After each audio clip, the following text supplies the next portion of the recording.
everyone, and welcome back to Jesse Hecht Creative. Today we're going over Bazooka, Vypra, Crimson Alley Viper, and Desert Commando Snake Eyes from G.I. Joe Classified Series. Before we begin, make sure to hit that like button and smash that subscribe button. Now let's get to it. Bazooka's head sculpt is the same as before. He's the same kind of paint and everything. He looks really shiny though, super glossy and kind of weird. Paint's kind of missing on here too. Again, to me, it looks like a large Freddie Mercury head sculpt in a way. Kind of weird. The hair is okay, at least on the paint. But there's a lot of striations and cracking on his skin that's kind of strange. The helmet is the same kind of thing we've seen before, except in a green rather than a red. It does have a paint splotch over here. That's kind of weird, but yeah, this head sculpt is pretty good. Same articulation as before. It looks really nice, but just worse than the previous. The jersey logo is the same, but done in red instead of white this time around, and looks much more classic to the character. Again, we have these weird sort of elbow pad looking things that do not match up at all underneath scrutiny of a camera, but at least these look nice, painted kind of okay in the back, but better in the front. This is weird though. Pushing it down to its normal state really doesn't have it painted right, so this is probably painted wrong. That's a shame. I really wish this figure could have been a little bit better with that, and the back looks fine too, I guess. The belt's a little bit floaty, same as before. And instead of tiger stripes, we have more plain duds. Yeah, the pants are just okay. The boots are alright. Let's just move on. He comes with the same bazooka as before, with the same kind of articulation to it, at least. This little movable piece is pretty cool. And the backpack is nice too. Same stuff as we've seen before, but the other accessories have a new difference in them. He comes with two missiles that don't really have any paint on them. They're just normal missiles we've seen before. These two missiles are way different. This one's not painted as well, kind of crooked, kind of weird in spots with paint splotches everywhere. But this one's great. The double shark face is wonderful. I love how that looks.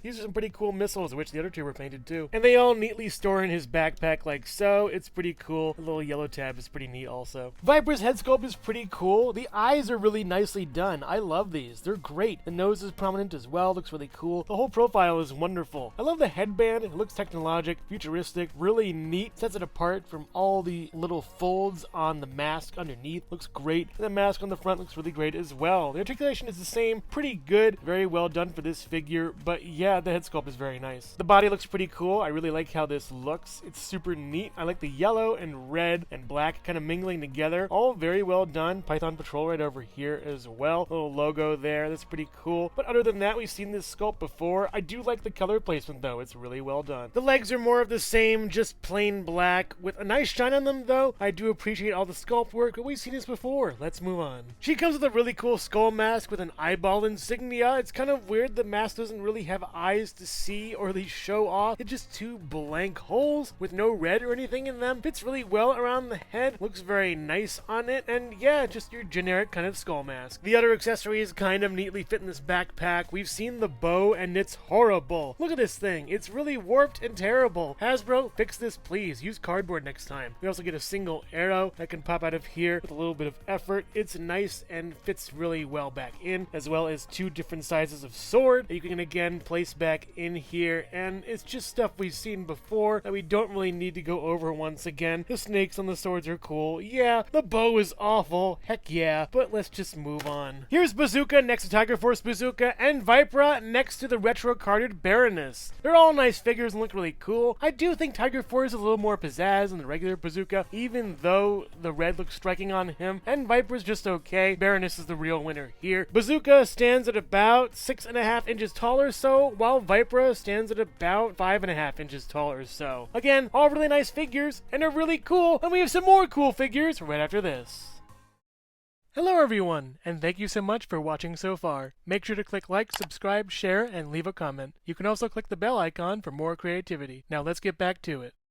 I've always been a fan of Alley Vipers because they're orange, so putting him in a red context is pretty interesting. I do like the blue on front. Looks more like a snowflake than a biohazard symbol. The Cobra symbol on top looks really nice. All the way around, the head is pointed on the back, looking kind of weird, and the face underneath looks very nice as well. It's the same as before, different paint job. I wish it was a little bit more striking red. We've seen this body in orange, now red, black, and a little bit of brown with some gray. It's very nicely done. I don't know if I like these stripes over here. Makes it look like more like a warning signal when the Crimson Alley Vipers should be the most warning signal you'll get. But they looks fine, I guess. I don't like this brown on here, though. Kind of bugs me a little bit. The bronze on these carabiners look kind of okay, I guess. And it's the same mold as before. Same kind of knives. 2 knives and a gun over here. So yeah, it's just the same kind of stuff we've seen, I guess. At least the legs are much better than the previous Alley Viper. I do like the gray, and it's much better color blocked than before. Mostly black, but again, just really nicely done for this figure. He comes with a backpack with a detachable harpoon gun. That's pretty nice. Fits really well within the backpack, and the harpoon can detach as well. Of course, we've seen these two on the previous figure with removable magazines as well. But the shield is really what ties it all together. The Cobra symbol is giant, as well as that warning signal again. Pretty nice. On the back, we get a readout in blue, looking really cool, with kind of an Ouroboros over here of snakes or eels or something. That's pretty interesting. Got some levels over here, as well as a warning signal. These are kind of bent in a little bit, but they'll fit really well on the figure when I put it on. And yeah, when all kitted out, the Crimson Alley Viper looks pretty great. When opening the second Crimson Alley Viper, his hand came off when trying to attach the shield. It completely broke clean off, so now I have to get a spare. But just a heads up on the quality sliding for these figures, it's going downhill and fast. Desert Commando Snake Eyes looks really cool. I love the gold on the eyes, looks very nice. That visor is awesome. The head sculpt is really great too. A couple holes here for breathing, and on the back we have a little stripe of, I guess, some kind of fabric. It looks awesome as well. It's a nice throwback to the original figure. The body is a great throwback as well. I can finally see all the colors without being shrouded in a black color. It looks wonderful. This nice sort of light tan with a dark brown looks wonderful and great. The Ratakage symbol is right over here on the belt. We have a symbol over here as well of a jaguar, tiger, some kind of cool animal, mammal kind of thing. Cat looks great next to the logo. Sort of a desert kind of logo. On the back, it's really nice as well. Same kind of colors as before. And this side, there's no logo or anything. But over here, there's some kind of logo. I'm not sure what it is. A little arrow pointing up. It's not the Ratakage symbol either, so that's pretty interesting. The paint's really great in this figure. Looks good. The legs look really nice as well. I do like the kind of lighter brown with darker brown over here. The whole figure reminds me of a giant cup of coffee, interestingly enough. All the colors you can make with coffee. That's pretty cool. It's really nice as well. Same kind of mold we've seen from the very first Snake Eyes way back when. Great mold, and it still holds up today. For accessories, it comes with a grenade belt with grenades that are kind of like coffee colored. I'm getting that coffee vibe with this figure a lot. You also get a hole in the back for the backpack. Said backpack fits right in here. Well, not my favorite accessory. It's still cool to see, and has a little hole in the side for his sword, and that's pretty cool. The Ratakage symbol is not on the side of the sword, at least over here. That's a shame. The sword's pretty cool. It's very rubbery though, which is in contrast to the other figures with Snake Eyes. Gold on the top over here with some silver on the bottom. It's really nicely done and super cool. He also comes with 2 guns with a silencer for the pistol. These are pretty nicely done. We've seen these before though. And he also comes with a long sword over here, as well as a small knife with a tan handle. We've seen this before from the very first Snake Eyes. And when you fully kit him out, he looks awesome. He has the backpack on the back, all the weapons in the sheets. Yeah, this is a really nice figure, and maybe even rivals the original for me. Here is a Crimson Alley Viper next to a Viper Officer, and here is the Desert Commando Snake Eyes next to my Kit Bash Snake Eyes 00 and 02. The Crimson Alley Viper stands at about 6 inches tall or so, and Snake Eyes stands at about 6 inches tall or so as well. They all look really nice together and pretty in scale. Overall, I'm starting to see red with this line. The G.I. Joe Classified series was amazing when it came out, but now the cracks are starting to show. Bazooka is a nice figure, but the paint apps are off in some areas in really important places, and I do find that while the quality build is good, the paint just suffers a lot. The chest and that one missile could have been great, but instead they're kind of duds. At least we have the shark missile. Vypra looks really nice, but she's a lot of reuse underneath. That bow is a shame and a sham. It's awful. I do like everything else about her though. It looks nice. The Crimson Alley Viper looks awesome. I really love the look for him, especially those danger warning stripes. Yet I do find that the quality really suffers, especially on the second figure I got for this. That shouldn't happen, Hasbro. Desert Commando Snake Eyes, not only a great throwback to the first figure in the line, but one of the best of the bunch. I really love how he looks. He's basically a large cup of coffee. It's wonderful and amazing. I don't like how the sword is not rigid like before, but with the rest of the figure being so good, I'll let it slide. He's an excellent figure. If you're a fan of G.I. Joe Classified series, you probably already have these, but if not, I would highly recommend getting Desert Commando Snake Eyes. He's excellent. Maybe get a couple Alley Vipers for your crew, maybe Bazooka, maybe Vypra, but make no mistake that the G.I. Joe Classified line, while going so well, is starting to show its cracks near its centennial figure. So which Joe or Cobra is your favorite in this review? Let me know in the comments. Thank you so much for watching Jesse Hecht Creative. Make sure to click like, subscribe, share, and leave a comment. You can also visit us at jessehechtcreative.com for more reviews like this one. Thank you so much for watching, and keep being creative. Stay tuned.